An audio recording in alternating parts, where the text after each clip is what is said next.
y el... perfecto, eso. Y primero y algún primer plano, y esta es la emisión que ya está ahora mismo, hay un vídeo corporativo del IA, está funcionando ya. Si la persona remota está viendo esto, todo va bien. Perfecto. ¿Vale? Pues ya está.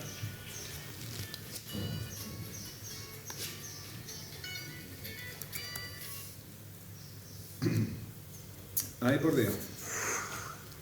Que parece que soy yo quien va... Cállate. Es que es una responsabilidad, tú. Pues imagínate, No, yo no me puedo imaginar, no me hago cargo a... Pero bueno, lo que tienes que hacer es disfrutar mucho de tu trabajo hoy. Sí, Nada. eso es lo que quiero intentar, tío, no Tus amigos ya sufrir. están calculando el número de cervezas sin alcohol que se van a beber, ¿no? Nada más que vino blanco, es lo que me gusta a mí. He encargado varias botellas muy buenas de vino, a ti. Para eso están los amigos. Exactamente, ¿verdad que sí? Para eso me he venido yo con la copita, no sé, cuánto. ¿Qué he hecho? Vale. Que los amigos estamos también... Mira, aquí lo que vamos a hacer para... Mira, vamos a... Cerrar eso, ¿no? Sí, porque es que si no, no hay... Verá. Gracias, Dani. Aquí vamos a... Lo podemos preparar ya, ¿no?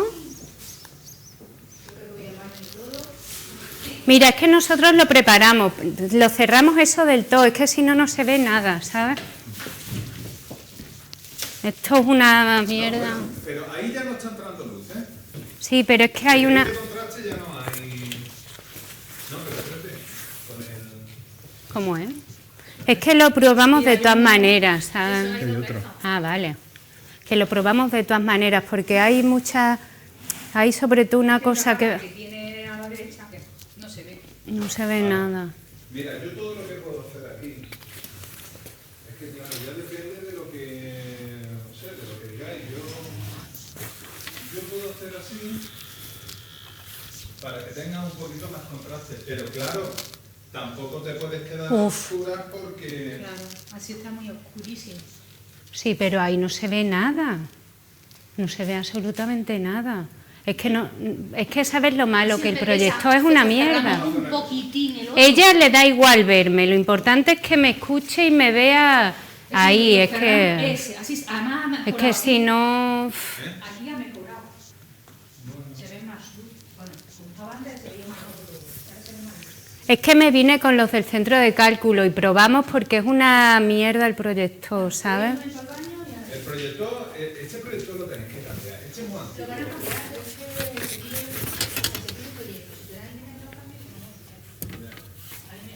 Se supone que sí, ya tenéis visto dentro a los producciones del proyecto todo. Ahora no sé si Ya, como siempre, sillas de...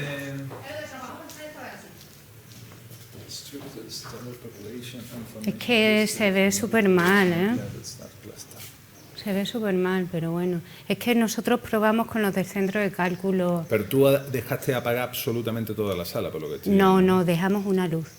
Una luz, es que si lo apagas todo... Una luz dejamos. Te tengo que iluminar con una linterna. Pero da igual, si no hace falta que me vean. La ponente. La ponente, verás, mira, que vamos a probar. La ponente no me tiene que ver para nada.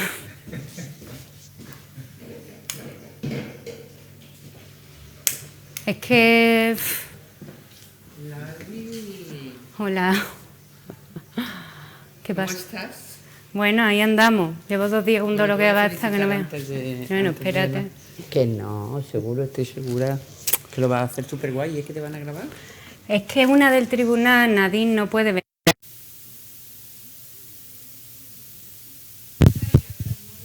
Hola, sí.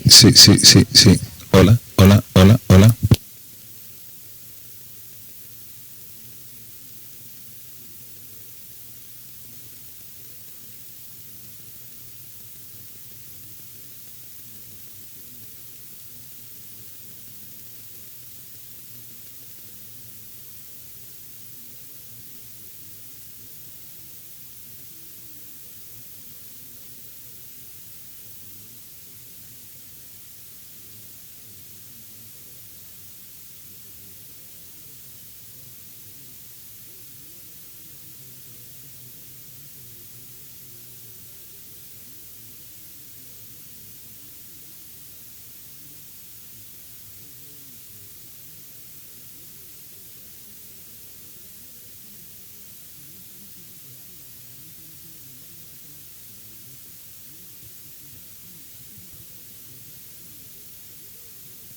sonido, pero es que no.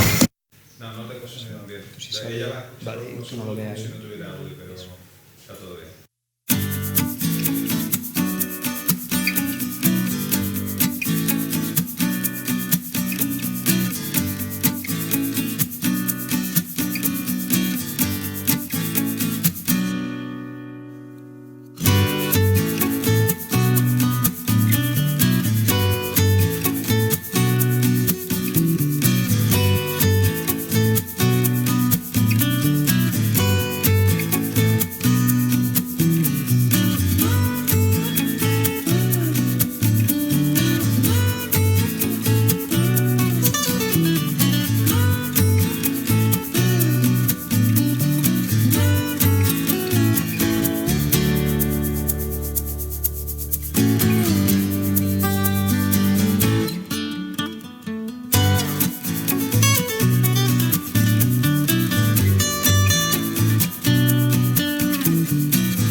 confirma.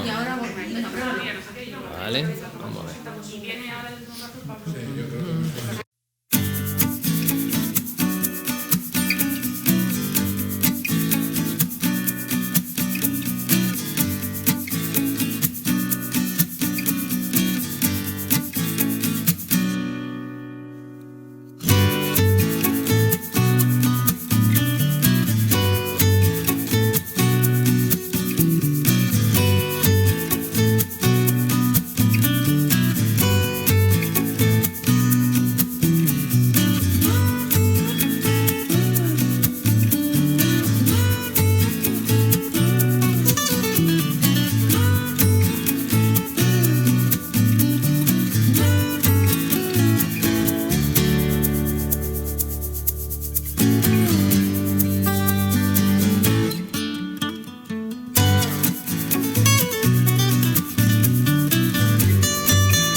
cueste esto, ¿sabes? A mí me parece...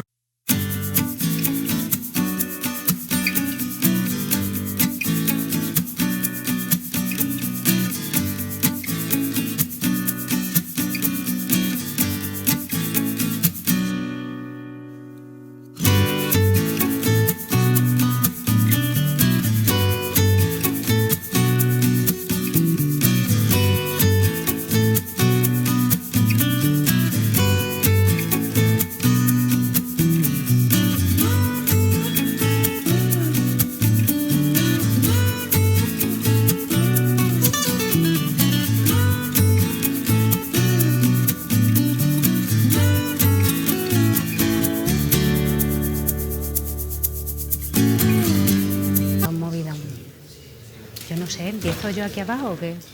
Yo lo hice aquí arriba. No.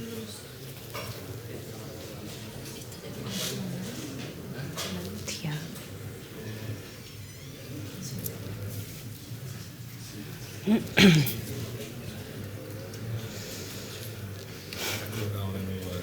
¿Eh? Sí. Está bien.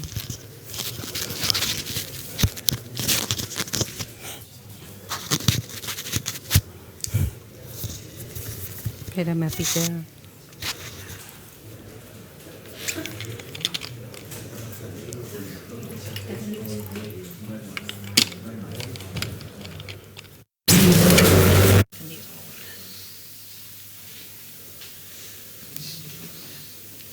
Empezamos a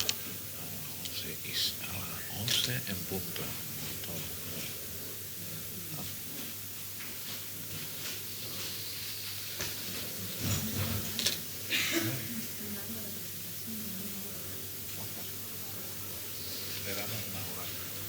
A partir de una hora ya empezamos como el toro a sacar el pañuelo diciendo que esto que es, ¿sabes?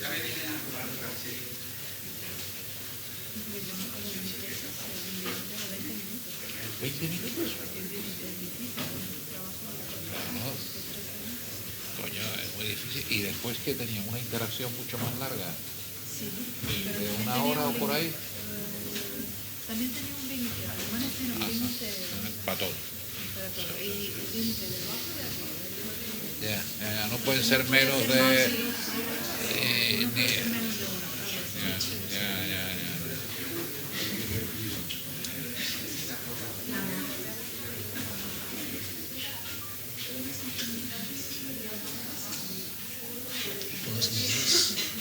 Todos en inglés. ¿La discusión también?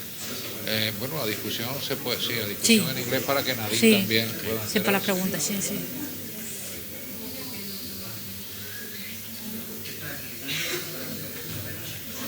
Aquí son los padres, que los padres sepan inglés. Son los que peor lo van a pasar, ¿no?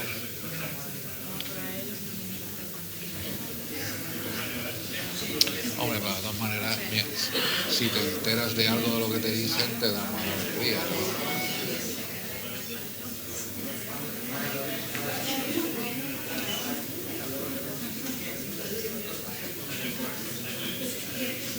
Sebastiano.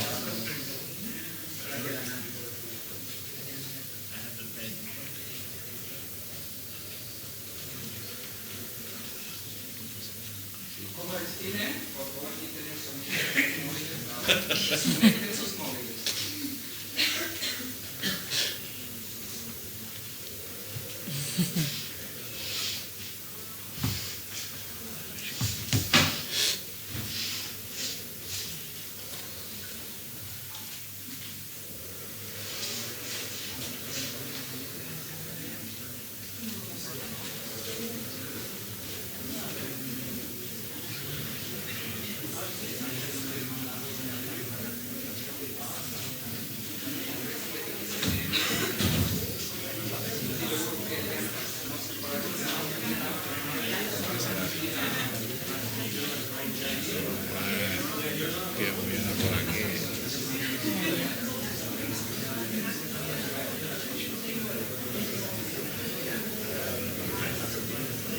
Las 11.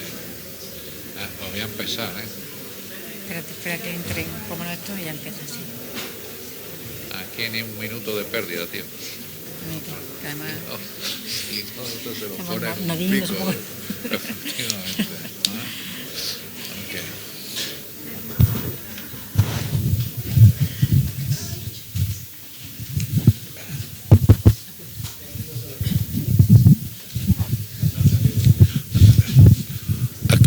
¿Se me oye aquí? ¿Se me oye aquí? ¿Prueba?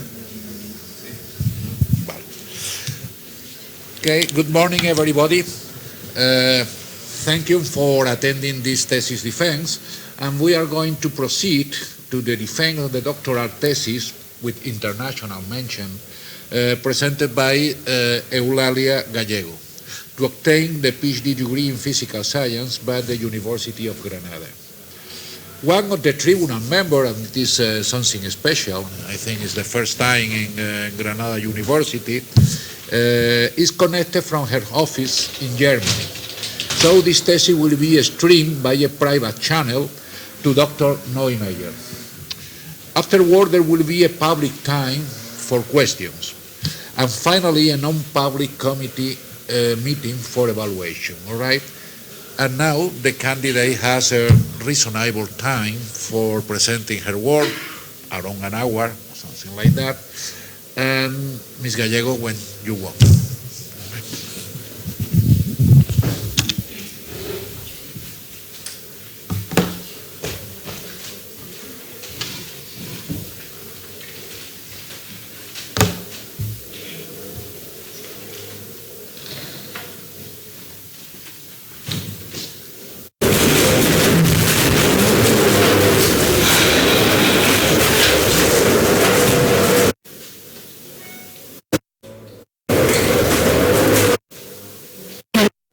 No se ve nada. Good morning, everyone. Thank you all for coming. I am going to present the result of my thesis called The Structure, Stellar Population and Formation History of the Milky Way's Nuclear Star Cluster. My supervisor is Dr. Rainer Schoder, and with the permission of the examining board, I would like to start. First, I will introduce the Galactic Center to you and present the aims of my thesis.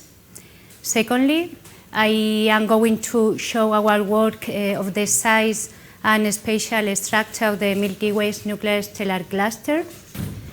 Then I will describe the stellar gas problem and our work on the distribution of the star in the central parsec. And after that, I will show the long-term activity of the supermassive black hole at the Galactic Center. And I will end with the main conclusion of the thesis. So let's begin with the introduction. Galactic nuclei are situated at the bottom of the potential well of their host galaxy, which is a unique location in the universe. In the last 2 decades, the Hubble Space Telescope and assisted optic ground-based instruments were used to carry out high angular resolution studies that showed that the central region of the galaxy are really complex and active. Most of the nucleus of the galaxy hosts 2 distinct and compact components: supermassive black hole and nuclear stellar cluster. Nuclear stellar cluster have been detected in around 50 to 75% of all galaxies. They are, on average, the densest and most massive star cluster in the universe. You can see in this picture different nuclear clusters and their host galaxy. The top panel shows its entire galaxy, and the bottom panel is the inner 12 arc-second by 12 arc-second. The nuclear stellar clusters are located in the photometric and dynamical center of the galaxy, with a size between 2 and 5 parsec and masses between 10 to the 6, 10 to the 7 solar masses. They have a complex star formation history, and they have properties related with the global properties of their host galaxy. Moreover, they can share their position with other compact components, supermassive black hole. Supermassive black hole also have some properties related with the global property of the host galaxy that suggest that nuclear stellar cluster and supermassive black hole share a common formation mechanism closely linked to the galaxy evolution. What is the role of nuclear stellar cluster and supermassive black hole in the evolution of the galaxy? The biggest obstacle that we have to study galactic nuclei is their great distance. That's why we only can study the integrated light that in general is dominated by the brightest star. The galactic center is located at only 8 kiloparsecs from us and is the closest nucleus of a galaxy. In this picture you can see an image from the galactic center from the inner 40 parsec by 30 parsec, composed of the observation of 3 different space telescopes in 3 different wavelengths. We have the closest supermassive black hole, Sagittarius A star, that is here, and the closest nuclear stellar cluster around it. Also, we can find the Archer cluster and the quintuple cluster that are 2 massive and young clusters. Here I show you a comparison between the galactic center and the Fornix galaxy cluster, that is one of the closest group of galaxies beyond our local group. Both images have the same angular scale, and you can see that the galactic center is the only galactic nucleus in which we can actually resolve the stellar population observationally and examine its properties and dynamics on a scale of milliparsec. If we zoom in the innermost region around the black hole, we can see the S stars that are big-time young main sequence stars that are orbiting the black hole. Their formation mechanism is still under debate because they are so close to the black hole that they couldn't form in situ due to the strong tidal force, what is called a paradox of youth. The orbits of these stars and a simple application of the Kepler's law were the key to provide the best evidence for the system of the black hole. I show you here an animation that you can see the S star orbiting around the black hole, that is in the star, and we could measure the mass of the black hole that is more than 4 million solar masses and a distance of 8 kiloparsecs from the Earth. This star, the yellow one, is really important because it spends only 16 years in completing a full orbit around the black hole, and it could be measured the full orbit more than once, and in fact the last year it was the last closest approach of SO2 to the black hole, and it could be measured the relativistic redshift in its radial velocity. That was the first direct test of general relativity in a strong gravitational field around a supermassive black hole. So studying the galactic center can help us to make progress in many astrophysical fields.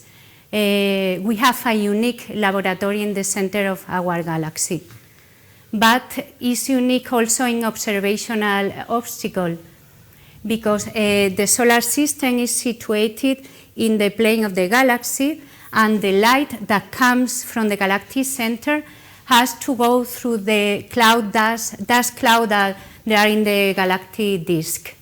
This effect is a stringing optical wavelength that you can see in the middle panel. Only 1 photon from 10 to the 12 photon from the galactic center reaches the Earth. with more than 30 magnitude. We need, in order to study the star, we need to perform the observation in the near infrared. Moreover, around the black hole, the crowding is also very extreme, the source crowding, and we need the highest angular resolution possible to observe the galactic center. We use, for our work, the Very Large Telescope in Chile, the Keck Telescope in Hawaii, and the Spitze Space Telescope.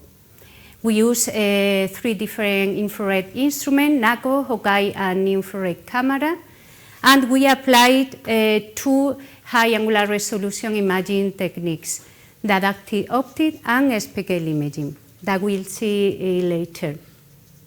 This image shows the Very Large Telescope in the Desierto de Atacama in Chile with the lasers used for the adaptive optics. This technique corrects in real time the distorting effect of the atmospheric turbulence in the images through a deformable mirror. You can see here a picture of the inner 6 arc-second by 6 arc-second of the galaxy, and without adaptive optics, everything is blurred. This square is the central arc-second, where it's leaving the black hole, and with adaptive optics, we can see the individual stars orbiting the black hole. My thesis aimed at a significant progress in our understanding in the Milky Way's nuclear stellar cluster. We study large fields from around 275 parsecs from the galactic center. After we zoom in the inner parsec, and we zoom again in the innermost region around the black hole. We want to provide some answer to unresolved questions in the galactic center. First, we wanted to provide new constraints on the structure of the Milky Way's nuclear stellar cluster. Is the Milky Way nuclear stellar cluster aligned with respect to the galactic plane, like previous work assumed? Does it similar properties to extragalactic nuclear stellar clusters? Secondly, we study the distribution on the central parsec in order to clarify the existence of a stellar cusp. Studying the stellar cusp is fundamental not only for the galactic center or stellar dynamic theory. The existence of a stellar cusp is an important prerequisite for the detection of extreme mass radio in spiral with gravitational wave detector. So its importance goes beyond the galactic center. And finally, we wanted to detect near-infrared emission from Sagittarius A star in epochs prior to 2003, where the first measurement. And thus, the long-term near-infrared variability follows the short-term near-infrared variability features. And what can we say about some accretion event in this epoch?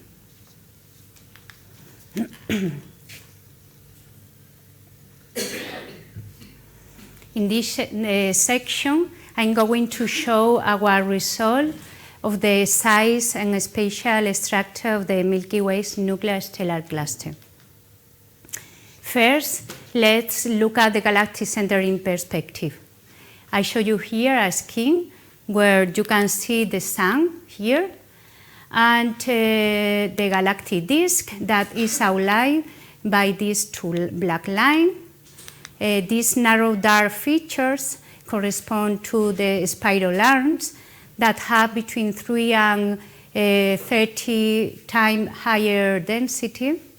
Here we have the galactic bulge and the nuclear bulge, composed of the nuclear stellar disk and the nuclear stellar cluster. We can also find some giant molecular clouds along the line of sight that are patches of high extinction. Previous work determined that the nuclear stellar cluster is flattened along the galactic plane with a size of 4.2 parsec and with a mass of 2.510 to the 7 solar masses. We want to study again the structure, addressing some potential shortcomings present in previous work. We use, in the one hand, infrared data from NACO and Hawkeye. From Hawkeye, we use data from the Galactic Nucleus Survey, and we create the stellar density map in the central 86 parsec by 20 parsec. Due to our high angular resolution, we can study the structure in different stellar brightness ranges. Also, we improved the analysis of the 4.5 microns from the Spitze images, and these images are less affected by extinction and cover a larger area, around 300 parsec by 250 parsec. This is the general procedure that we follow. One novel aspect of our work is that we study in detail the systematic uncertainties that can affect to the parameters due to the different source of contaminations that we can have in our study. First, we mask. We apply different masks to take into account that the completeness is variable across the field of view due to the different observational conditions, extinction, and crowding. We also mask the inner 0.6 parsec. We have to remove the contribution of the surrounding components from the nuclear stellar cluster because if we want to study only the structure, we have to remove all the thing that we have seen previously that we have between the galactic center and the Earth. The galactic disk has a negligible contribution. We model the galactic bulge by using a triaxial ellipsoidal bulge model with a centrally peak bioluminosity. We use the best galactic bulge parameters from Launhar et al. 2002. The nuclear stellar disk is the most important source of contamination because it has the highest density and the smallest angular size. We use two different images, the density map of the central 6 degree by 2 degree of our galaxy from Nishiyama et al. 2013, and also the mid-infrared Spitze images, and we fit CERSIC model to them. Then we excluded all the young stars from our sample, and we built the stellar density map, that is this. And we fit the CERSIC model, and we obtain the best fit parameters. We also obtain the symmetrized images, first assuming that the nuclear stellar cluster is aligned with the galactic plane, but one novel aspect of our work is that we also leave the Thiele angle between the nuclear stellar cluster and the galactic plane free in the fits. We obtain that the galactic center, the nuclear stellar cluster is centered on Sagittarius A star and is flattened with an axis ratio of 0.71. The effective radius is 5.1 and the CERSIC index is 2.2. Also, we obtained for the first time in a photometric study that its major axis may be tilted out of the galactic plane by up to -10 degrees.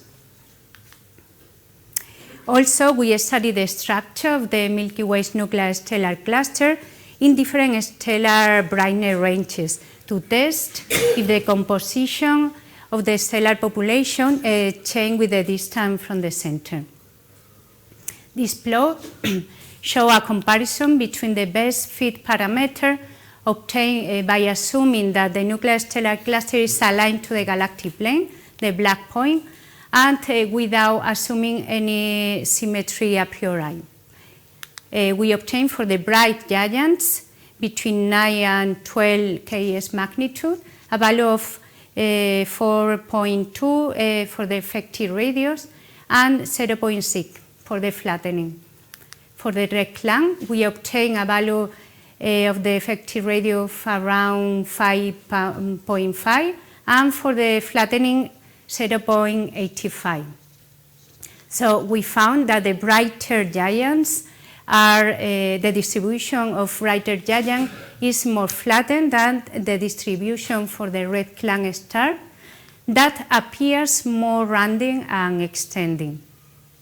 Although these differences are not very significant, that could be a clue that the stellar population are not completely mixed. I show you here a comparison from our study with previous study. You can see that the different parameters have similar values, and our angular resolution is higher than the others. And also, if we compare our result of the tilt angle, we found that the study of Feldmayer et al. 2014 also found a value of around -9 degrees, but studying kinematics. And also, Seth et al. 2006 found this similar result, but for extragalactic nuclear stellar cluster. Moreover, there are some differences also between the effective radius of extragalactic nuclear stellar cluster and depending on the wavelength that we use to observe.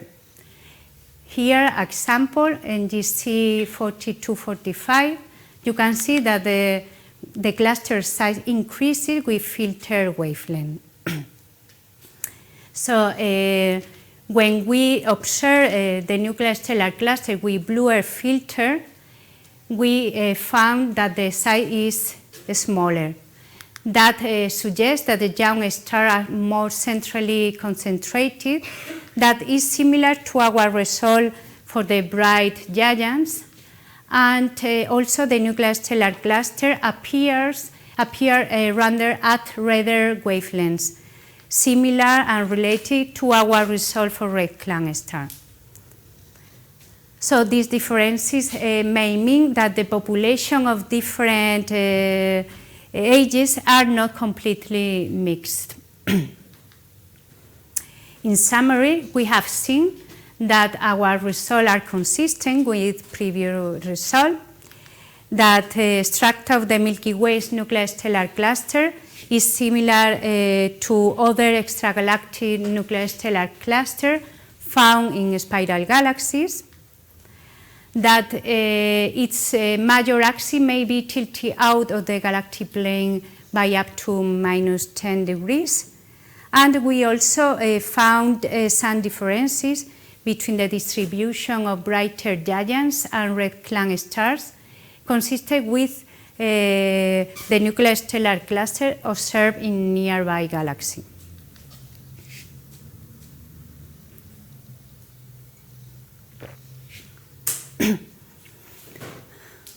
Let's look now the stellar gas problem.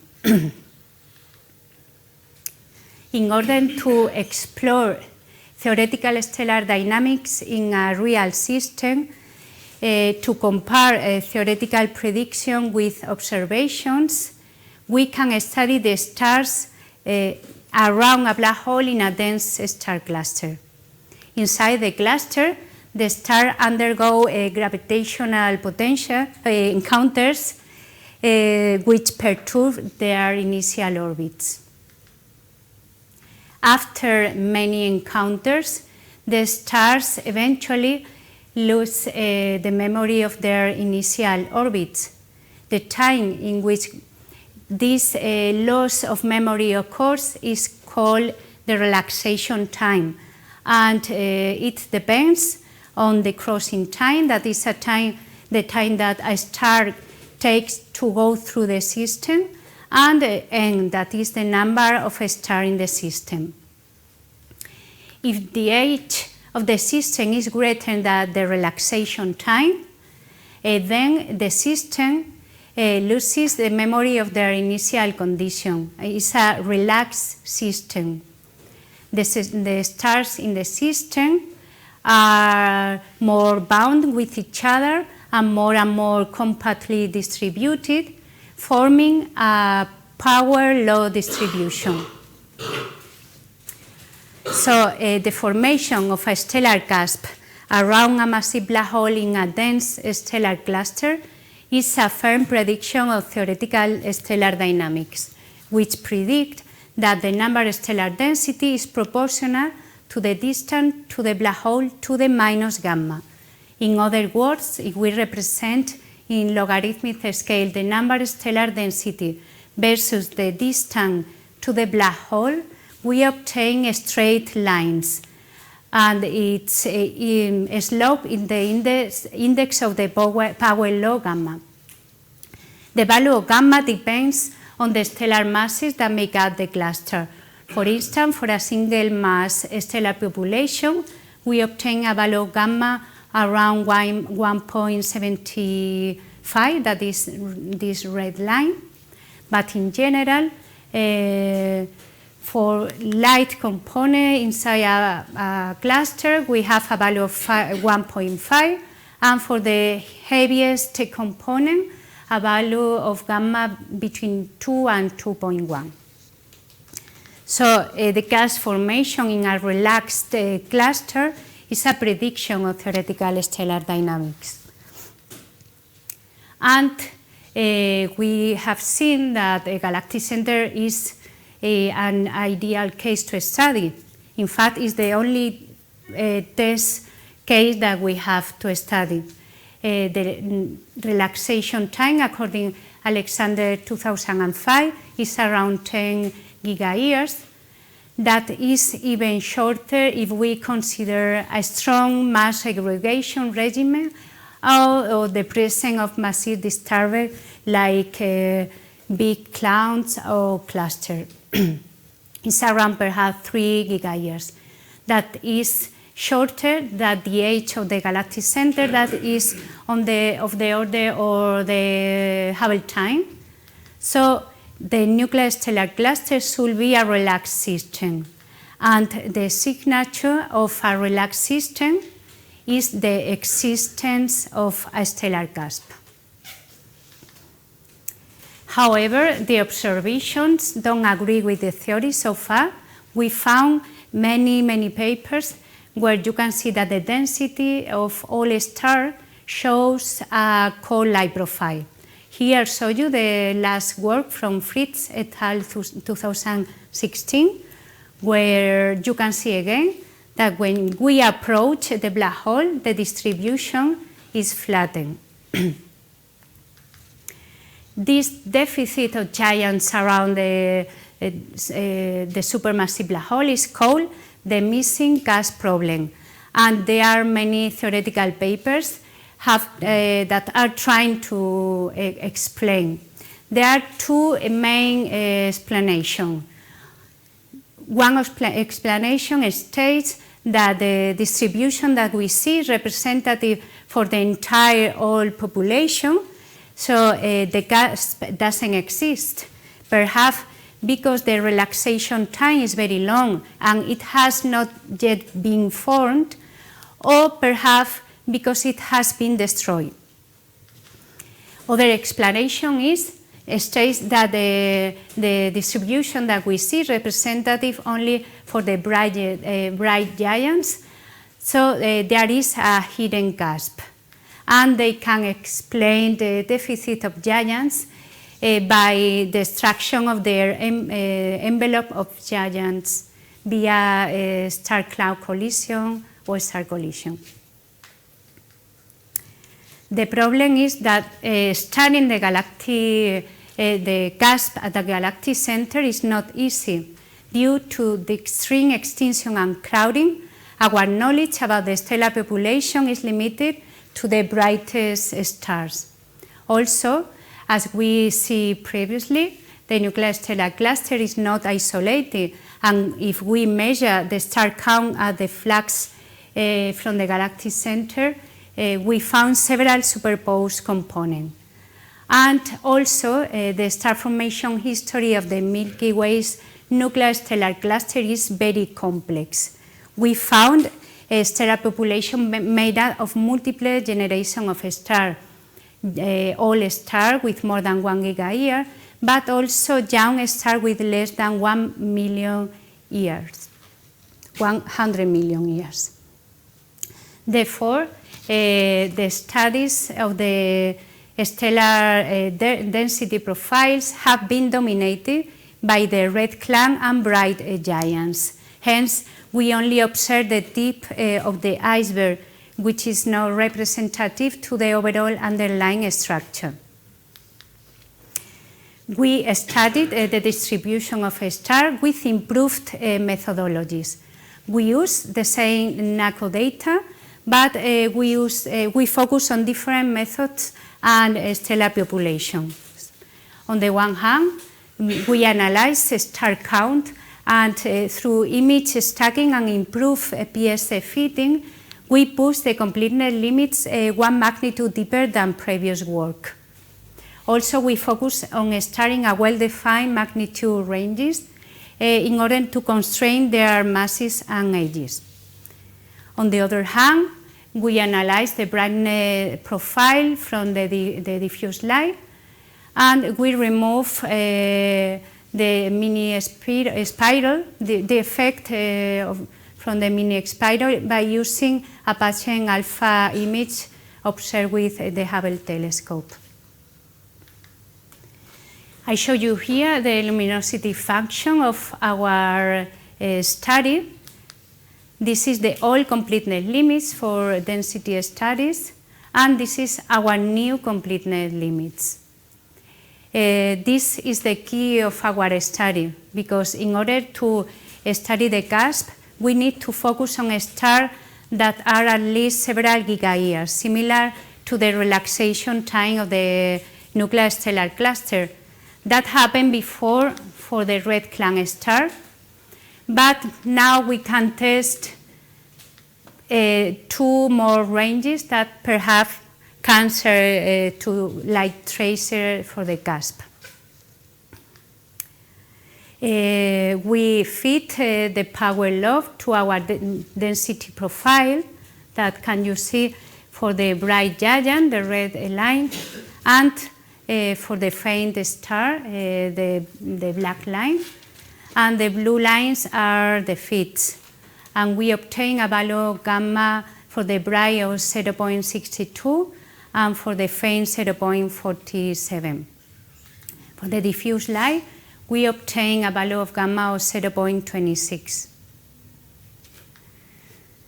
Also, one novel aspect of our work is that we study the global structure of the nuclear stellar cluster. Previous work were focused only in the innermost region around the black hole, but if we want to study the gasp, the theory predicts that the gas is formed inside the influence radius of the black hole, that in the galactic center is between 3 and 4 parsecs. Also, we need to convert the measure 2D profile into a 3D density law and deals with projection effects. So we use data from Fritz for large radii with more than 1.5 parsec. And we use this one model for the non-nuclear stellar cluster emission from Scholle et al. 2014. This is our profile. We subtract the model and we obtain the blue line. We fit the nuclear law and we obtain a value of gamma around 1.2 and the brick radius is 3. So we can reject a flat core with very high confidence. Also, we wanted to see which kind of star we have in our different samples. We use the state formation history by Foot et al. 2011. And I show you here a comparison between the theoretical luminosity function in red and the observational, the luminosity function determined from our deep mosaic. They agree very well. And we found, for the star count, we found the giants and subgiants with masses between 1 and 2 solar masses that can live for some gigayears. And for the faint star, we found a subgiant and main sequence star with masses below 1.5 solar masses. And in these two ranges of magnitude, the fraction of all stars is high, so they are a good tracer for the cusp. But unfortunately, we have some contamination in this range of stars because there was a star formation event that took place in the inner 0.5 parsec from around 5 million years ago, and we have we can have some main sequence star in our sample. Although we have studied this contamination, we have seen that it's not very important, but there are other stars that can contaminate our sample that have intermediate age, like 100 million years. And unfortunately, we cannot constrain the importance of this contamination, but the fact that we found similar slope, similar indices by using different methodologies and different stellar population gives confidence from our results. Now we compare with the simulation from Baumgart, Amaroceano, and Schoedel in 2018. They evolved a star cluster surrounding a massive black hole over a Hubble time. And they took into account the star formation history of the Milky Way's nuclear stellar cluster and also include the mass segregation. They compare with our data. The black line are the simulation and the color lines are our observation, the density from our observation. And you can see that they are very similar, they agree very well. So we found agreement between observation and theory. In summary, we found agreement between theoretical prediction and observations, although the gas is shallower than what is predicted by theory, but is because previous theoretical studies were very simple. And if we take into account the complex star formation history of the Milky Way nuclear stellar cluster, we obtain a shallower cusp. Also, the missing cusp problem is limited to the bright giants in the inner 0.3 parsec. That is the region where the density is very, very high and the most crowded.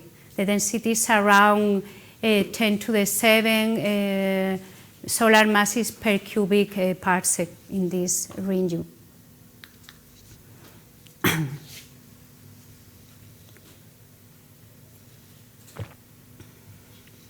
So let's now approach to the central massive black hole.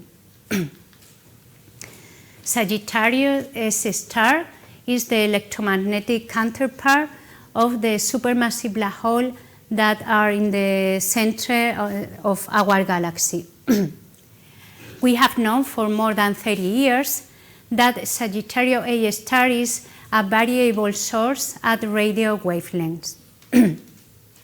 But due to the extreme extinction and crowding, the near-infrared emission was observed for the first time in 2003 with the development of adaptive optics. You can see here this animation of 2 hours of observations where you can see the flares.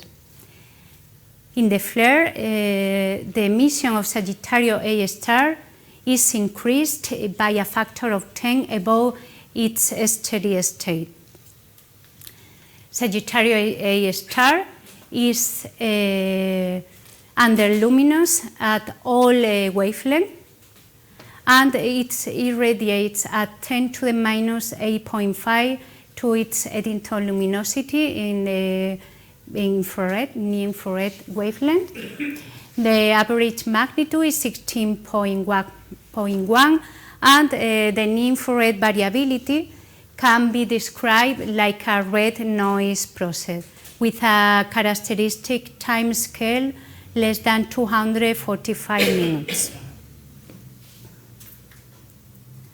We aimed at detecting near-infrared emission from Sagittarius A star in epochs prior to 2003. We used spectral data that were observed with a Keck telescope between 1995 and 2005, and these data have been key to determine the mass and the orbits of a star around Sagittarius star. During each epoch, between 2,000 and 20,000 frames were observed with a very short exposure time, 0.1 second, in order to freeze the distorting effect of the atmospheric turbulence.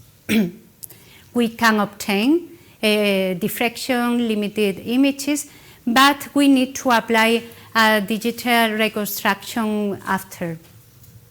First, the data were reduced by using the shift and add technique. This algorithm shifts each frame to the brightest star from a set the reference star and averages the stack.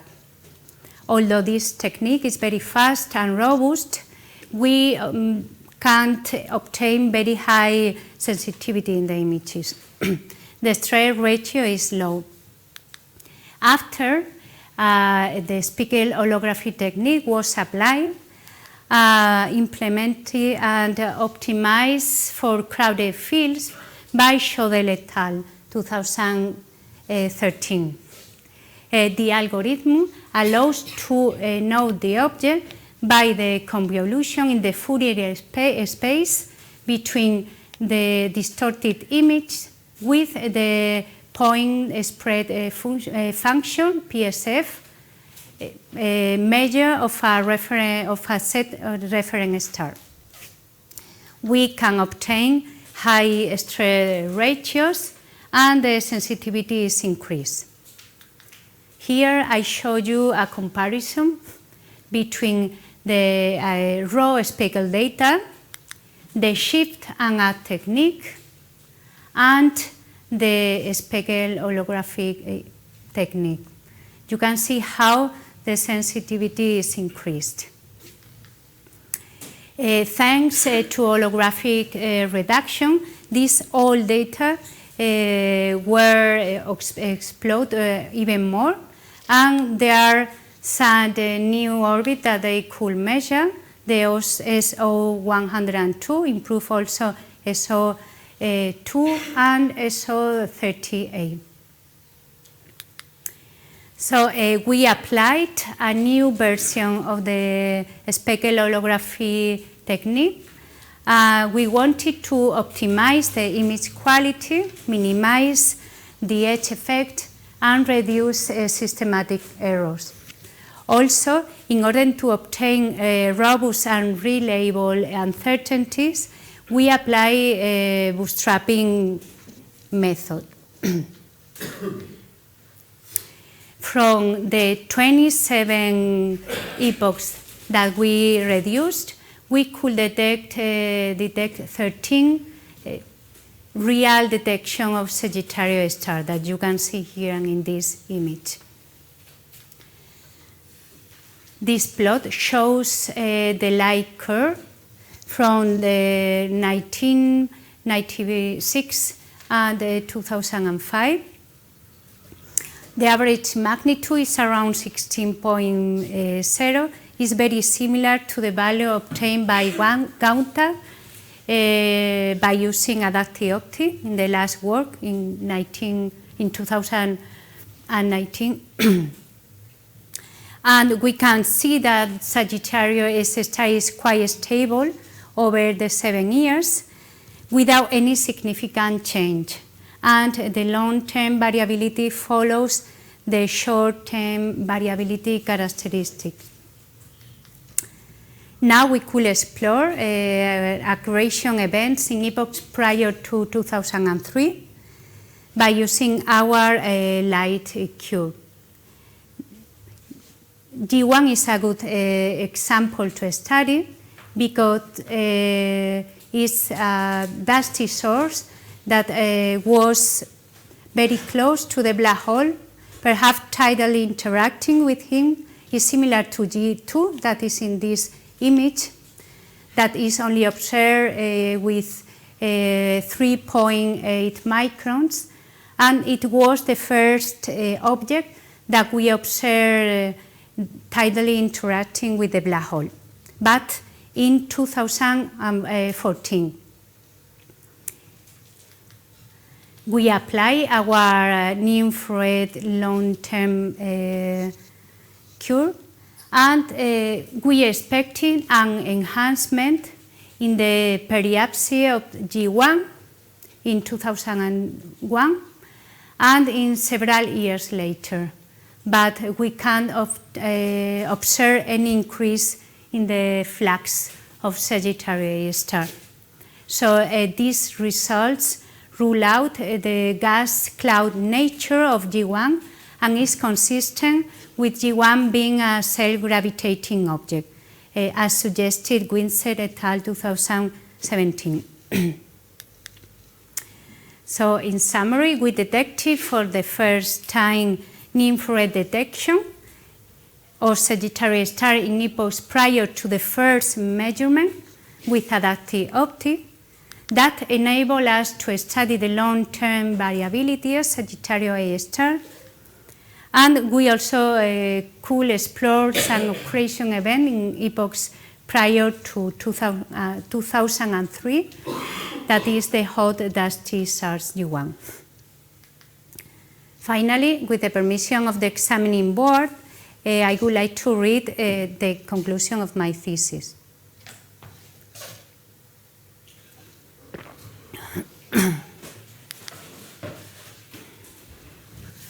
In our study of the structure of the Milky Way's nuclear star cluster, we obtained the following results. The effective radius is 0.1, the axial ratio is 0.71, and the Sersic index is 2.2. The structure of the Milky Way's nuclear stellar cluster is similar to the structures of other extragalactic nuclear stellar clusters found in a spiral galaxy. The Milky Way nuclear stellar cluster is flattened, and its major axis may be tilted out of the galactic plane by as much as -10 degrees, consistent for the first time with the value of the angle in the kinematic position obtained by Feldmayer et al. 2014, and with the observations of nuclear stellar clusters from nearby galaxies. We found some differences between the distribution of fainter giants and red cloud stars. This is reminiscent of the wavelength dependence of the effective radii of extragalactic nuclear stellar cluster, and may imply that the population of different ages are not completely mixed. We address the distribution of stars around the supermassive black hole Sagittarius A star to clarify the existence of the stellar cusp. The main results can be summarized in the following points. The projected surface density profile of the KS18 stars and a result star can be described by a simple power law with an index for the faint star 0.47 and for the unresolved star 0.26 respectively. The 3D density can be described by a 3D Newton law with an exponent of between 1.1 and 1.4. We can exclude a cold-light stellar density distribution. The gas is shallower than what is predicted by theory, which is plausibly related to the star formation history and the presence of stars that are not fully dynamically relaxed. The bright giants and the red clan stars display a deficit in numbers within a few 0.1 parsec around Sagittarius star. Repeated collision with protostellar clumps in this disk may have stripped the giants of their envelopes. The existence of a cusp in our galaxy supports the existence of stellar cusps in other similar relaxed systems. We study existing data of the innermost second around the supermassive black hole of the galaxy with an improved speculography data reduction technique and a new method to estimate accurate uncertainties. The main results are: we detect an infrared emission of Sagittarius star in epochs prior to 2003, when the first measurements were taken due to the development of adaptive optics. We showed that the infrared counterpart of Sagittarius star was similarly bright and had similar statistics in 1995 and 2003 than at later times. This implies that there was no significant change in mean accretion. Tidal interacting objects that passed Sagittarius A star closely do not appear to have had any impact on the accretion processes. Thank you.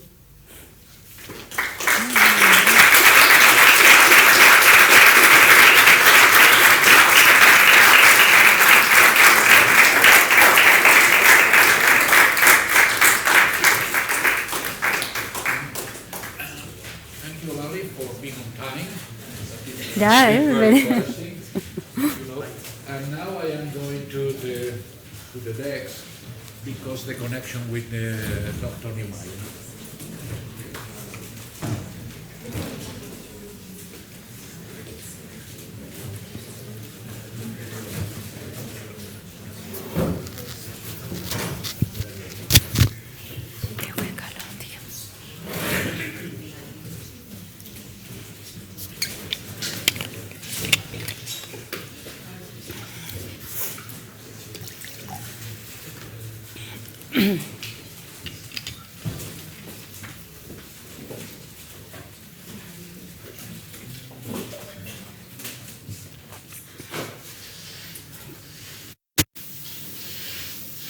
Hi Nadine, can you hear me and can you see me? I can see you and I can hear you well. All right, okay. I put the video camera in the direction of the Lali. All right, I don't know if you can. Okay, the important thing is that you can see her because she is already, seeing you by the streaming. Okay. Anyway. So, Nadine, probably you had to speak aloud in order that she can understand your question in the right way, okay? Okay, go ahead when you want with the questions. Okay. Can you mute the microphone on your computer? Yes, I think so. Okay, let me see. Okay. All right. Okay, it works. I can hear you well, and I can see Lali, and I think Lali can also see me, right? Yeah. Sí. Yes. Okay. Yeah. So, Yeah, I can. thank you very much for making this possible, for making me actually attend this.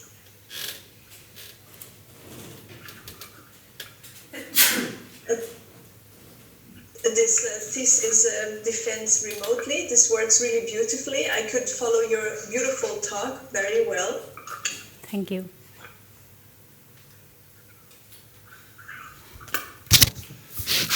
And I want to congratulate you on a very beautiful thesis that you have delivered and presented in a very nice way. Thank you very much.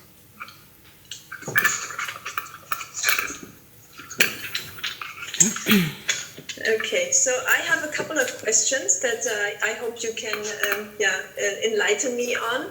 And the first one is about the very nice and interesting result of the misalignment of the nuclear cluster's main axis with respect to the galactic plane. Mm-hmm. Yes. So I wanted to ask you what could be the cause for this misalignment, and what this could tell us maybe about the formation history of the nuclear cluster.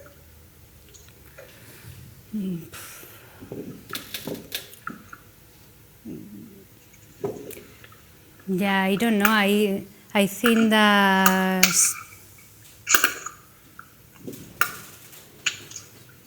to be honest, I didn't think about that very much, about what could be the reason, but let me think a little bit.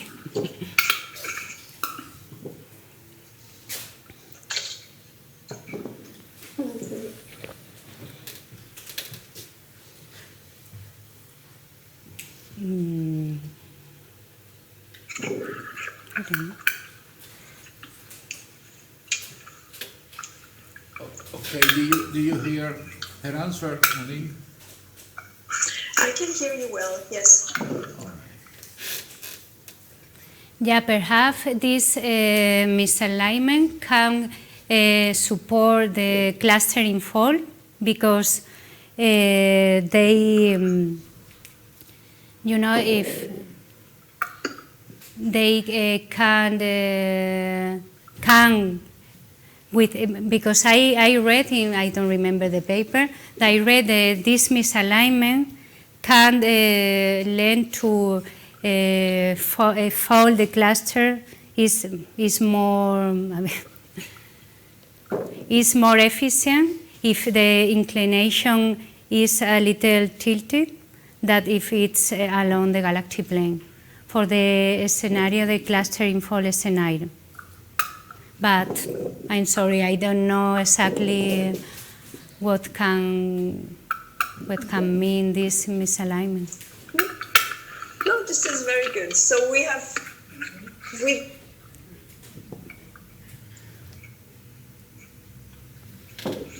actually no idea what is the real formation history. So I think your work is another very important step towards answering this. Mm-hmm. Yeah, it's very interesting. Okay, I have maybe another related point is about the flattening of the brighter stars. So you say that the brighter stars, they are more centrally concentrated and show more flattening. Mm-hmm.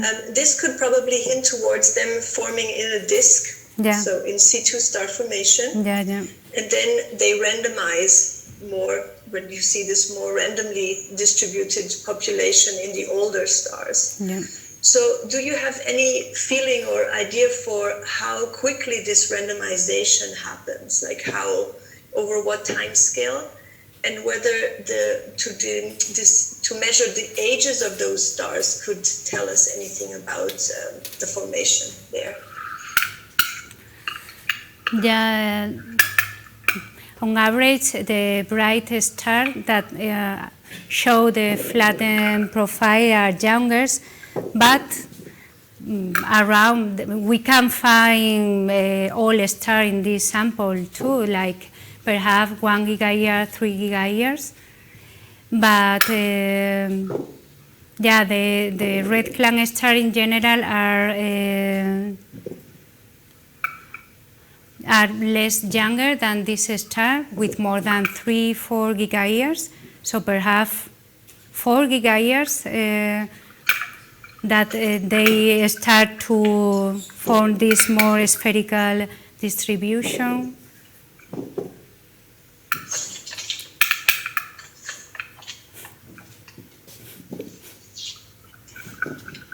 I don't know, but Okay. I think, but So the they are not. relaxation time, you said, at the galactic center is about 10 Yeah. 10 billion years or so?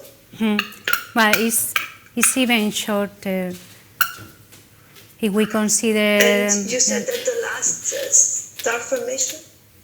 Okay.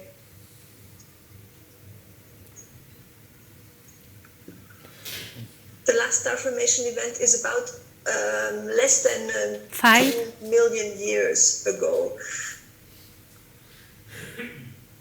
5 million years ago. So where did these young stars form? The star from which star? The young stars that are inside the 0.5 parsec.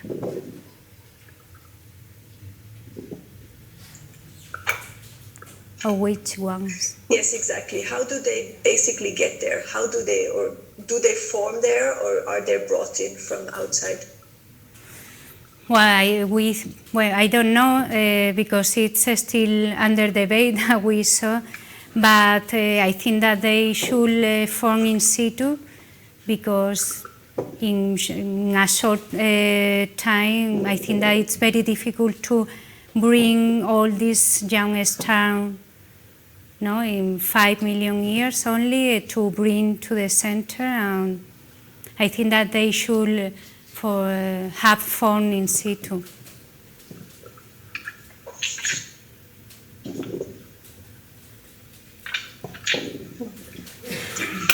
Okay, very good. I would totally agree with this. Okay, thank you.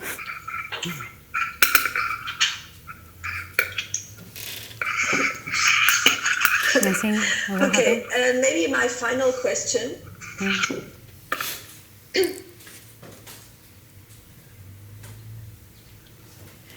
So, if we would give you unlimited access to telescope time, and actually the perfect instrument that you would require for your study, what would you do to improve your study? Yeah, I would like to have the highest resolution possible, and not only imaging, also spectroscopy. That is one of the biggest problems that we have, because we don't know exactly the star that we are studying, because the spectroscopy limit is around 15.5 ks magnitude, and we are studying a star that we really don't know. In fact, my next work is related to that. I couldn't talk because I didn't have enough time, but we want to use intermediate band to try to clarify if one star, separate early type star and all star. But yeah, I will use a very, very big telescope in the space, and with spectroscopy and imagine a lot of filters, to intermediate band filters also.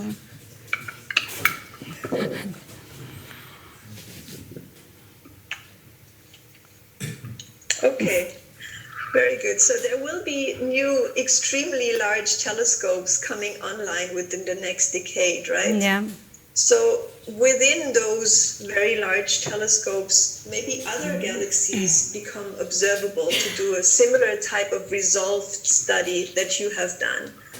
Like, would that be possible, for example, for the Andromeda galaxy?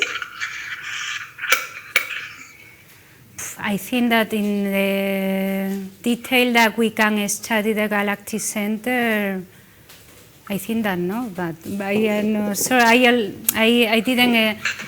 haven't studied other galaxies, but I think that in the detail that we can study the galactic center. It's very difficult to study, no, the individual stars around, and with the next generation of telescope, even fainter, 21 ks magnitude. I think that it will be very difficult. But yeah, I think perhaps we can approach a little, but no with the detail that we can study the galactic center.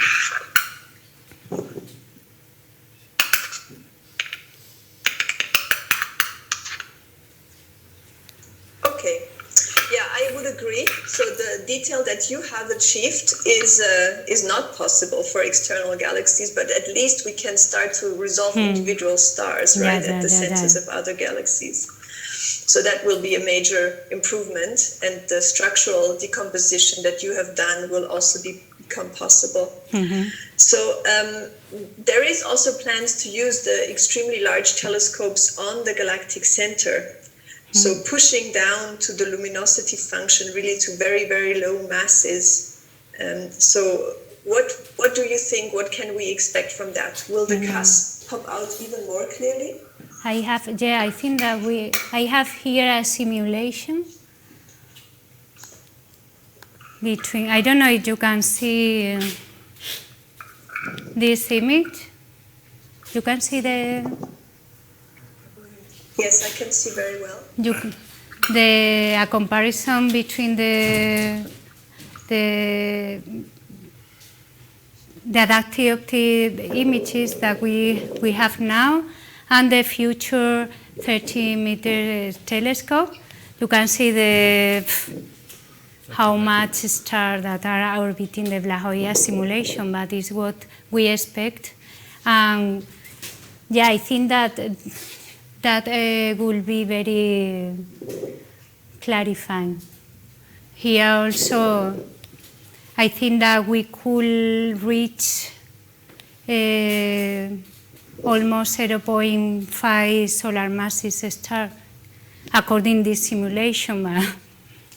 It's from UCLA Galactic Center Group. Yeah, I think that we could see better if we have this is very, very impressive, and I think the future is super bright. Yeah, very interesting.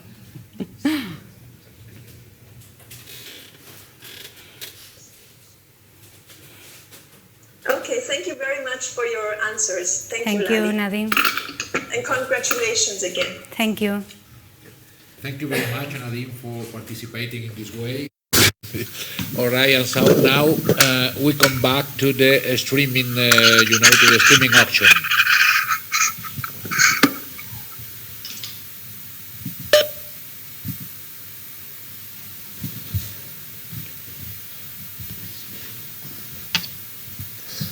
Okay, now we continue with the question by Dr. Music. So please take this microphone because otherwise it's difficult to hear by Nadine. Okay, you can. Okay, thank you.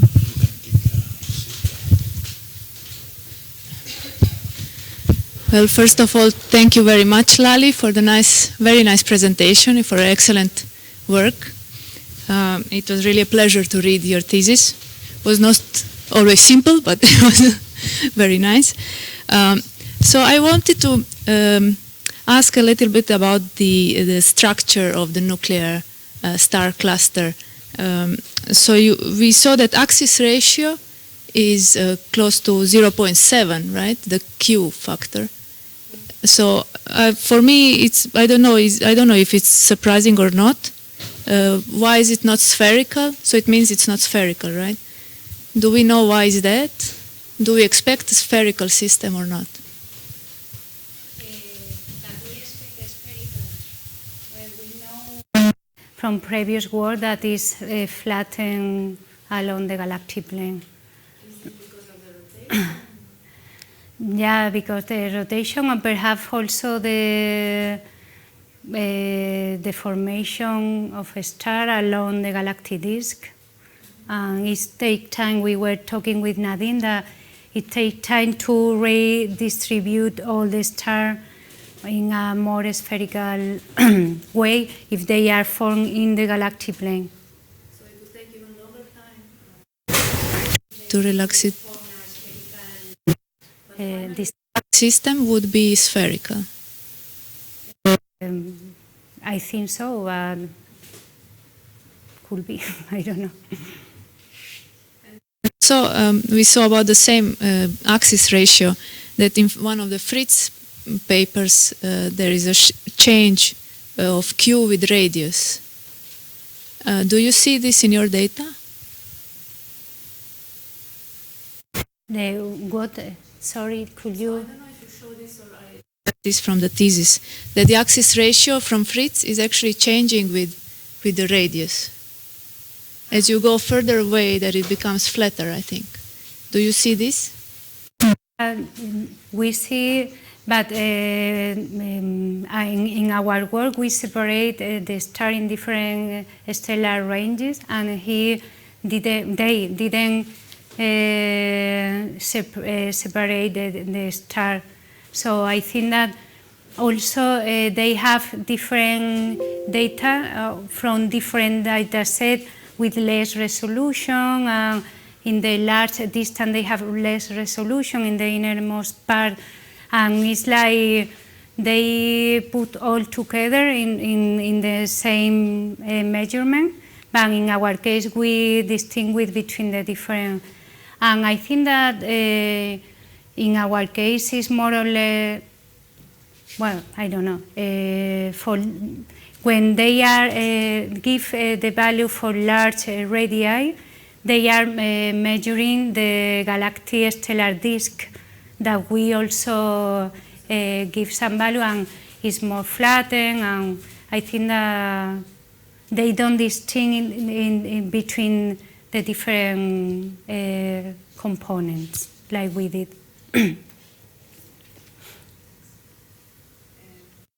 Another thing that was I found very interesting and I don't know anything about are these extreme mass ratio in spirals, and that you say that are very that knowing the shape of the cusp is very important for studying these. So can you just tell us a little bit about what are these events and why actually does the detection rate depend on the shape of the cusp? Extreme mass radio in spiral are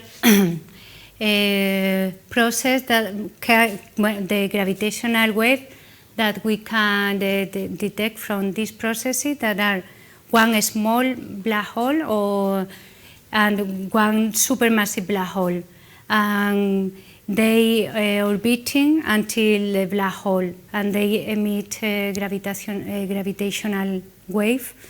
And if we have a cusp, we can expect a high density of also black holes, small black holes around the supermassive black hole. And we can expect to have a high density of this black hole and expect to have a lot of this black hole inspiring to the supermassive black hole. This with the LISA or these future interferometers? LISA and TIG, they have the frequency to detect this event is very, I can't explain. The frequency that they can detect is very nice for this event. So I think that if the cusp ship, they will have a lot of possible detection and a high numbers of possible detections. So we'll see. Let me see. Another thing I want to ask. So we recently saw the first image of the black hole, which was from the Event Horizon telescope collaboration, and this was not Sagittarius A star, it was M87. And so I was personally a little bit disappointed that it was not Sagittarius A star. So I guess they should show it. Yeah, you expected this question. So can you tell us, maybe, do you know, so I guess the next one they will show will be Sagittarius A star. So why is it more difficult to detect Sag A star? Or in fact, I had the same question, and I thought, well, perhaps I should prepare some information, because it's in radio, and I am not. I work with infrared, but I made some calculations, and I also say that Sagittarius star is 1,625 times is less massive than M87, and but is 2,100 times closer. I don't know if I am wrong or not. Perhaps John, that is the especially, but and they have similar angular size. So why M87 and no Sagittarius star? But it seems that it's not my field, but because one of the reasons is the scattering in the galactic disk, but they are improving the algorithm to improve this problem, and also that the telescope are in the northern in the Earth, and the Sagittarius star has lower elevation, so it's more difficult to observe. But the most important is that Sagittarius star has dynamical time scale of minutes. So if we want to make a picture of Sagittarius star with different telescopes, it's more difficult because it's changing all the time. And if we have a telescope here, but in 1 minute, in 2 minutes, the image has changed, it's more difficult to observe. That M87 that change in days or something like that, so is Maurice, but I don't know if is what I could. I think that was my last question. So, John. Okay, thank you very much for that. And now it's time for John. Okay, thanks, Lali. I think you have produced an excellent thesis with a large amount of data using different techniques, showing a good knowledge of the cleaning of the images, of the subtraction of diffuse structure, of taking into account extinction, etc. Really, I mean, there's many different things, a good knowledge also of the holographic techniques, etc. Then, in general, they are very well explained within the thesis. Then, congratulations. In fact, also you are facing three different problems related to the physics of the galactic center. First, the characterization of the large structure of the nuclear stellar cluster. Second, the inner structure with the discussing about the existence of the cusp. And finally, the variability in the variability in the near infrared flux for epochs in which, in principle, the source was not detected. Okay, then it's very different fields, and in all of them you have produced results. And finally, I would like to say this also is very well written.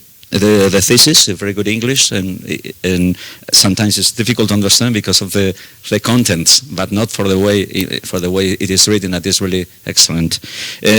Let me make just a minor criticism that sometimes I became a little bit crazy, is that for some of the figures you are using linear scales in parsecs, for some others you are using arc seconds, and for some others both of them. Okay, in those that you have both of them, this is great.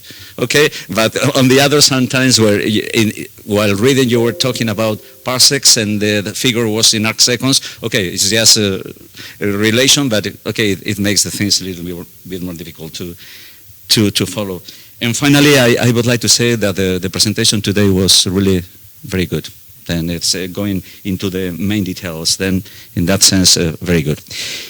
Okay, then I have some general questions and some more concrete questions about the work you have presented. Okay, then let me go to let me start with some details. Okay, and then I will go to the more general questions at the end of my participation in this committee. Okay, the first one is it has been already mentioned by Nadine. She mentioned that, I mean, this minus 10 degrees of misalignment, okay, between the axis of the nuclear disk axis and what you find for the nuclear star cluster, okay, is around minus 10 degrees. There is a figure in your PhD, is the figure 3.15, in which you show the results for some of these nuclear star clusters, and in fact, this result is very common for all of them. It's around minus 10 degrees, excepting one galaxy. Okay, excepting one galaxy, that is the galaxy NGC 4144. Then my questions were two. The first one was already done by Nadine, that is this minus 10 degrees looks like a common result for these multi-component nuclear clusters, okay? But you have this outlier there, okay, sir? To remove it. Just in case. There should be some physical reason that you have these values cluster around minus 10, okay? But you have this, do you know the reason for that? I mean, it's...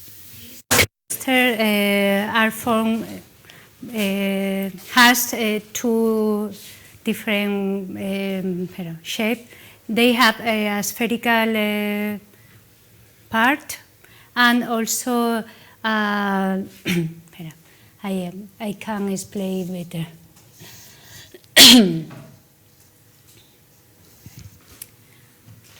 Yeah, they have an elongated disk like our galaxy, that we have a galactic disk and also a spherical component. And this cluster have these two different components. And this is different. Perhaps I think that elliptical, or they don't have it doesn't have the double component, ring or spherical. Or Continue with a similar question to that was already proposed by Cora. Also, you show the results of the parameters for the nuclear stellar cluster from different authors.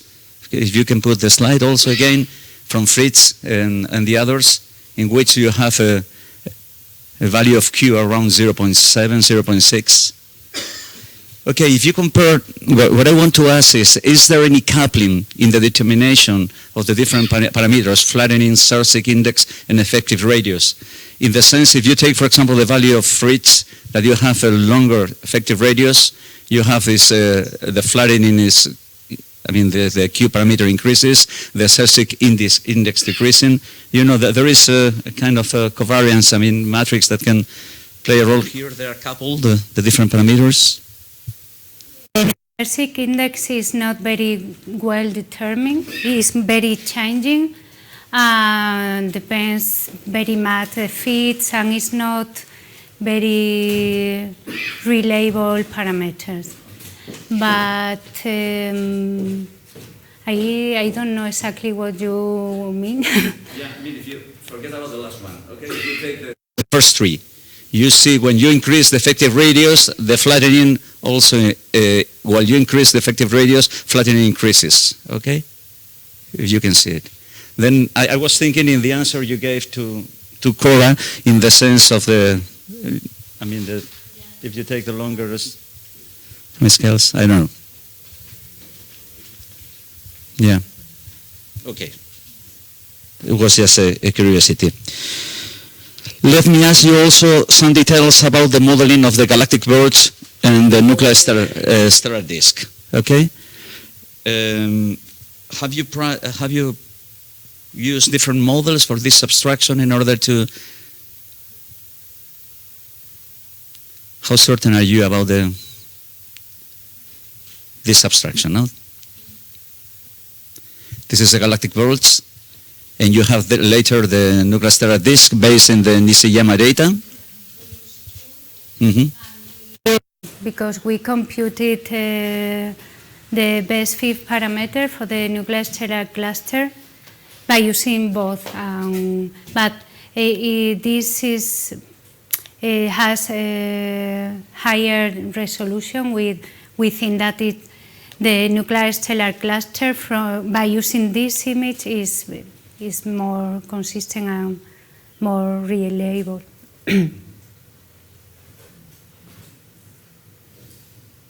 Okay, going to the determination of the distance of the cusp, also for your results is essential the improvements that have pushed the completeness limit of your sample of stars. Okay, can you give some details about the ways, the different improvements you have done? Okay, for example, the determination of the PSF. The key also for our work, because we use adaptive optic data, and although they are very good to obtain very deep images, I am going to look at image. For example, here we have some problem of anisoplanetism.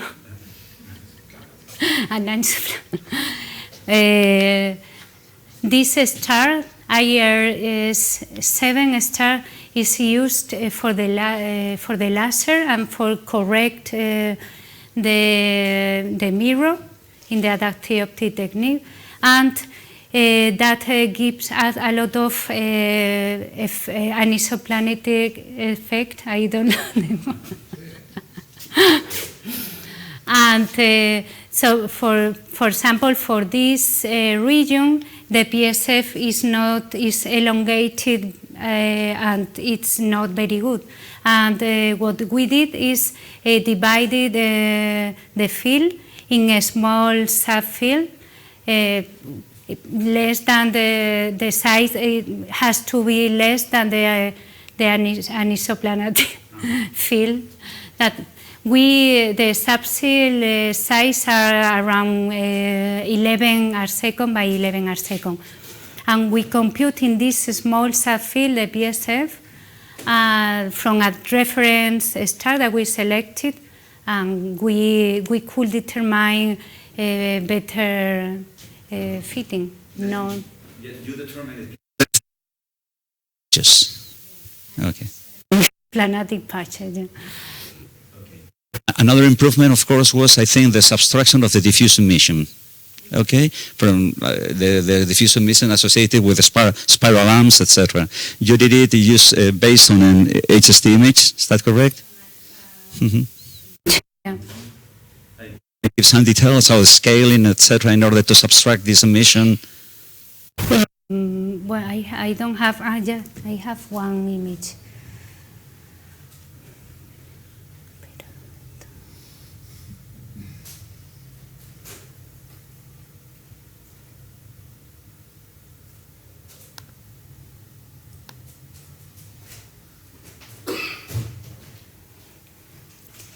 Yeah, you can see here the brightness profile. The blue line is without the subtraction of the patching alpha, and this is the image that we subtract, and after we obtain the brown line. Yeah. We can have to multiply by a factor of this image to fit with our data. And now it's good that you have this image. Let me ask you also about the substructure that is still present on the red line there. Meaning, as you see, for example, around the distance of 1 arcsecond, an angular distance of 1 arcsecond, that there is some substructure over there. You see it? Does it have any meaning or not at all? I'm sorry, I don't understand. If you look at the red, you have done the subtraction of the diffuse light, okay, and you have the red line. Look at around 1 arcsecond, okay, and you can see there is a kind of dip there. Does it have any meaning or not at all?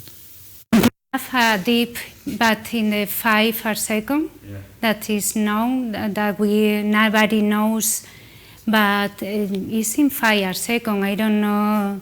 I think this dip is not the same dip that we see in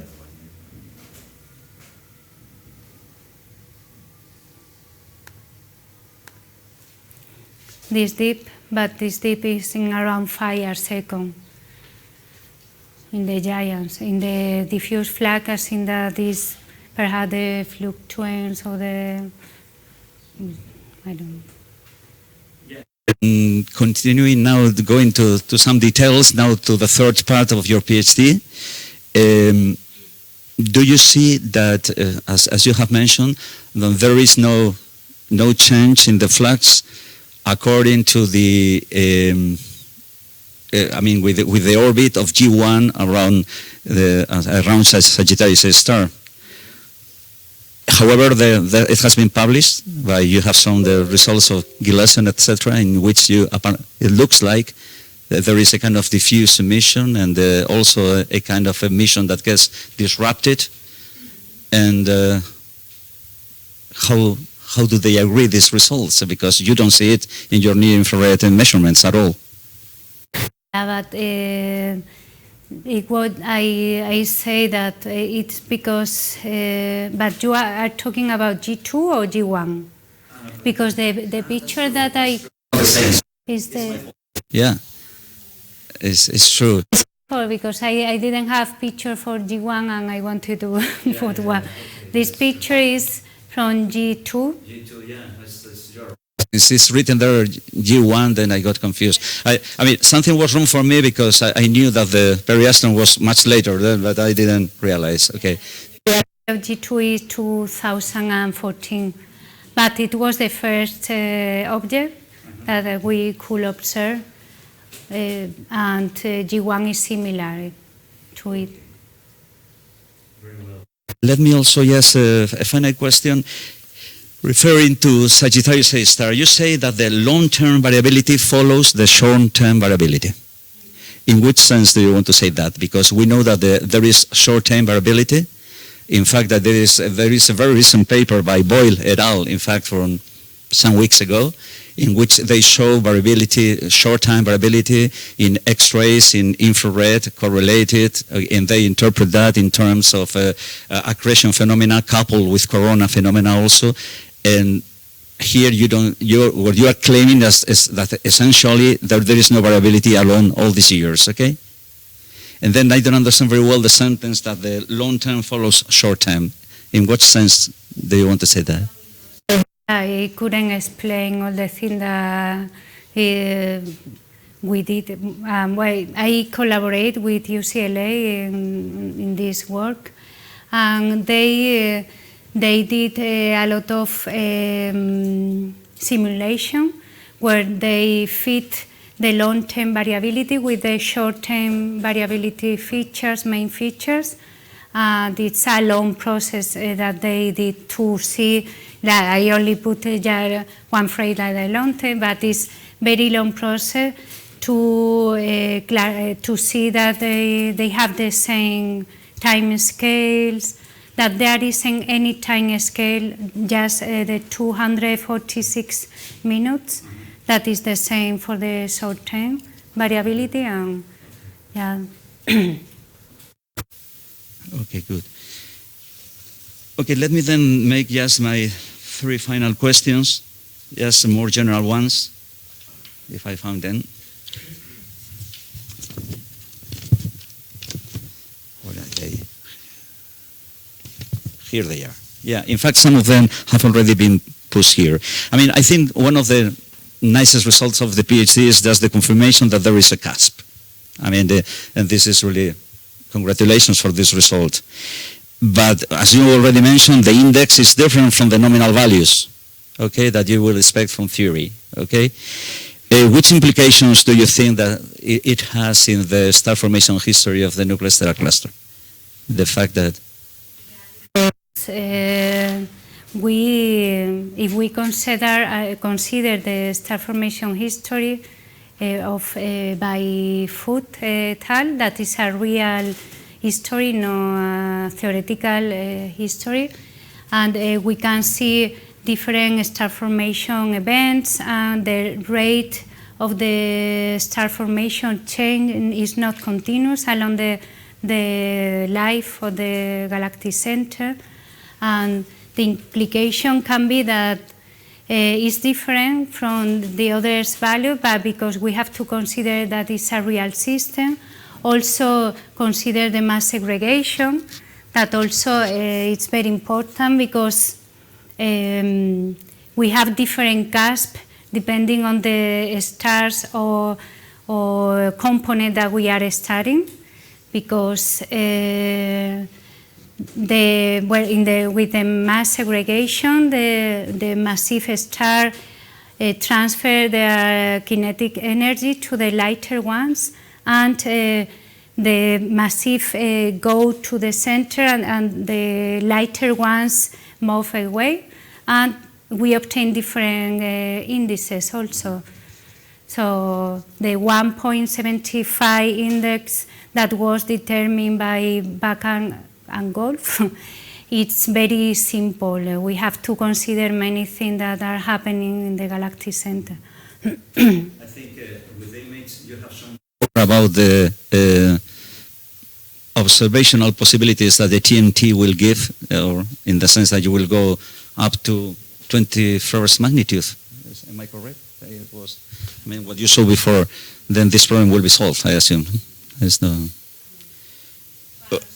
Perhaps some stars are not fully relaxed, and the gas is shallow, but we don't know yet.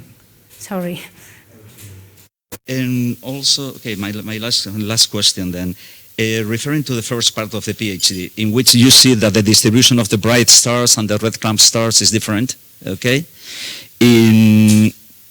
Also, which consequences does it have in the distribution of star population? In the sense of, you mentioned something in your PhD that it could have some consequences in the star formation scenario. In the sense of, you already mentioned that distinguishing between in situ and accretion of nearby clusters, accretion of stars by nearby clusters. Can you give me your? You mean the flattening for the bright star? Yeah. Because in general they are younger than the others, and they could support that they formed along the disk of the galaxy. I don't know, I think that this result could support this scenario. Yeah, also the inclination can support the other scenario, but we know that it has to be both scenarios, not only one. We can have the clustering fall scenario and the in situ scenario. We have different things that can tell us, can support the different scenarios. So it's a combination of both, we think, or I think. Yes, one last thing. Be quiet, because your explanation about why the EST has not imaged such a star was perfect. No. Okay, thanks. Thank you, John. Now it's time for Dr. Dominguez. Okay, thank you. First, congratulations, Dali, for your thesis, also to your supervisor. And also the presentation has been very clear and very good. I have some curiosity. So one number that was written in the thesis you have not mentioned here is this 100 missing giants. No? Could you put this number, so this 100, in a bit more in context with respect to, I don't know, with the number of red clump star, or what do you mean exactly with 100 missing giants?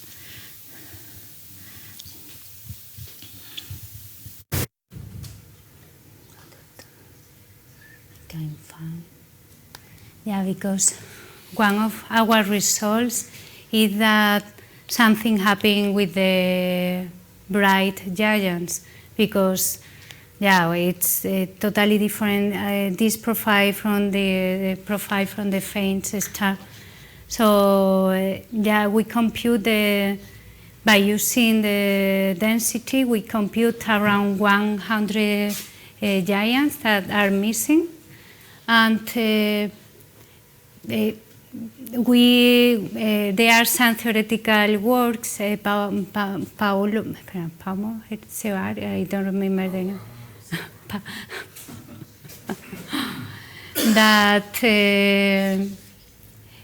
they were studying how this star could disappear, and we, with our number 100 stars, they say that it's probably they can render to invisible by the star-cloud collision, and it's possible, no? There are not a lot of missing stars, just 100, and it's possible to the star-cloud collision. There are envelope star collision that they can't explain really well how this profile can be in this way, but the star-cloud collision, it can explain very well the profile that we see. And this is a qualitative result that due to the collision they could not be with that property that you are looking, or size qualitative, or some model has been done really taking into account this situation. For the explanation that with collision you can, instead of just a qualitative result, no, saying that okay, if you have lost the envelope, maybe they are bluer, or is a numerical result? Is a numerical result doing model with star collision, or is a qualitative result? They use simulation, but yeah, I think so. I have written in the thesis that to explore different star formation history was beyond the scope of the thesis. You have used one star formation history. This is because it's the only one, the best one, the most complete sample, and they study very deep the star formation history. And we, full et al. 2011. Or any change in the star formation history will also change all the pictures, no? Or not so critical. If you modify the star formation history, this is a very critical point for the results, or we only use this formation history to try to see which kind of star we have in our sample. But our work is we don't know is the hope of pena. It's not the goal of our work to do a deep analysis about this, but we wanted to see which kind of star, but it's not. We also, in fact, at the beginning we use another star formation history, a continuous star formation, and only to try to explain, but it's not very important. Initial mass function, you have tested several, no? And you said that the top heavy is more suitable for the. So can you add something about this? Last star formation event from 5 million years ago, I had here we study the contamination, and we consider different initial function, mass function. But Lu et al. 2013 and Barco, they study in deep, and they compute that is top heavy. We have more massive star forming, but also we consider the Kropa initial mass function, that is this, but you can see that is not agree with our data. This is the luminosity function from our determined from our data, and the different. This is from Barcode. We test different alpha from the exponent from the initial mass function.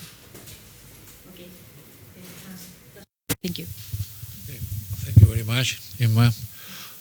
Okay, well, I have in every meeting some questions and some comments. First, the question, and afterward, I will go with the comments. All right. So, first one is, okay, you have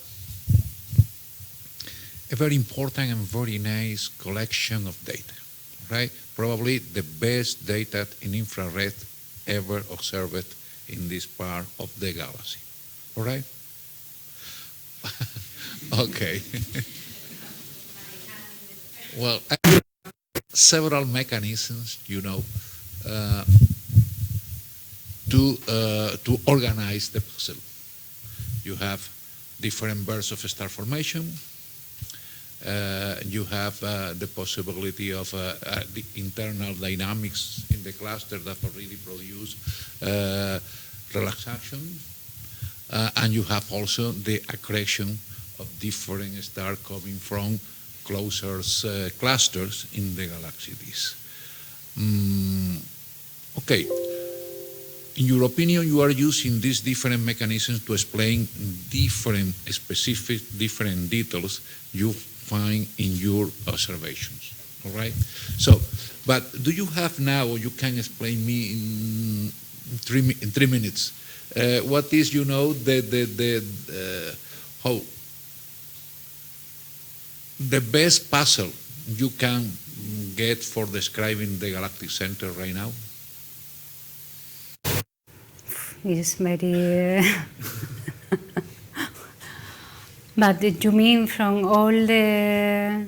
Well, for me, one of the problem is that the different effective radius that you find for the recline and for the giant, the bright giants, you know, and you consider that it's mainly due to different bursts of star formation, so you have younger and older stars, and so they are distributed of a different way.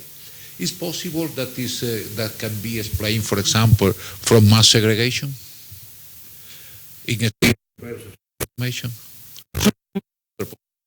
In that, right? Okay. Because they are more in the tilt distribution of the star you find in the galactic center. Okay, I remember that the molecular cloud, the distribution of molecular cloud, obviously to larger scale than you are working, is already tilted in the galactic center. So I don't remember very well, but I think that the angle is very similar to this one, 10 degrees or something like that.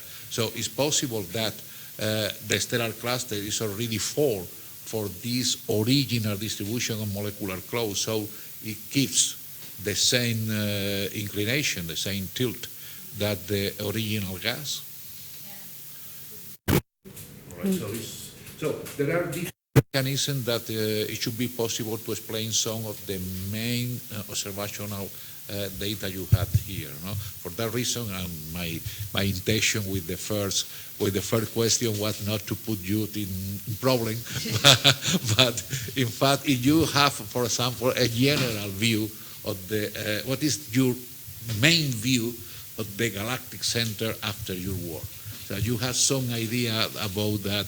Okay, the galactic center is more or less formed by this kind of mechanism acting at these different, how you say, strength or something like that. Yeah, I think that For me, the main result is the studying the galactic center is very difficult, and if you know something, perhaps you need more higher angular resolution, more spectroscopy data, and it's like you always need more power in resolution and telescope, because there are a lot of questions that we can make. It's like the case. It's true that we obtain a result, but we have a lot of stars that we are not seeing, and we don't know exactly the star that we have. On the one hand, it's easier than other nuclear stellar clusters. Study the galactic center is easier, but on the other hand, it's extremely difficult. And for me, it was funny also for the M87 picture, because it's very, very far, and they could make a picture, and Sagittarius star, there are a lot of problems always in the galactic center. And also, if we are inside the galaxy, so also it's more difficult, no? From your work, it is clear from your booklet, and it's also, very amazing the amount of interesting results you have obtained with that. So congratulations by that, and congratulations also your advisor and your group, because the interesting work you are doing now is something that is in front of the, in the vanguard of the research right now, and really, you can find many problems in order to explain everything here, to give a general puzzle for that, but really you are pushing, in the border of the knowledge, so congratulations by that, and really very interesting. Okay, well, now it is finished the public time for the PhD defense. Excuse me. I forgot something. Any doctor in the room, that wants to ask something to the candidate? Good person. All right. Okay. Well, okay. Now, please, the committee is now to meet together for evaluation. Please, the advisor can remain here in the room, for the first part.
order that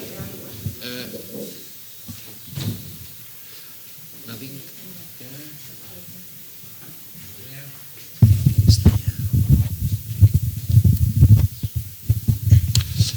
Well, after some deliberation, a big discussion, the tribunal has considered to give you the maximum qualification of sobresaliente. You know.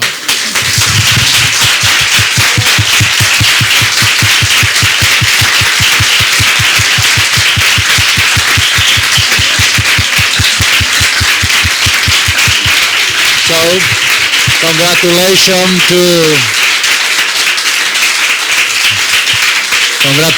to Lali, congratulations to Rainer as advisor of the thesis, and congratulations to your group also for this interesting work. Now, I think it's time for celebration.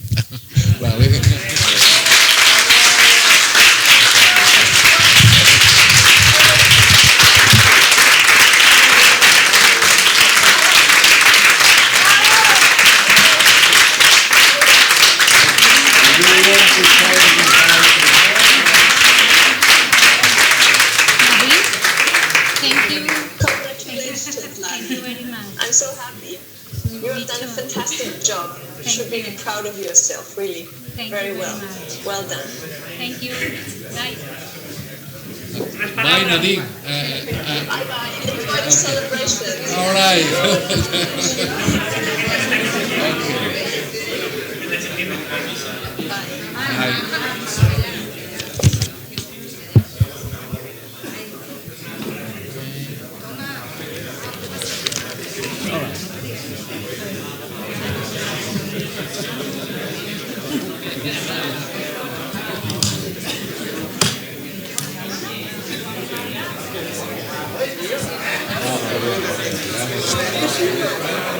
Bye.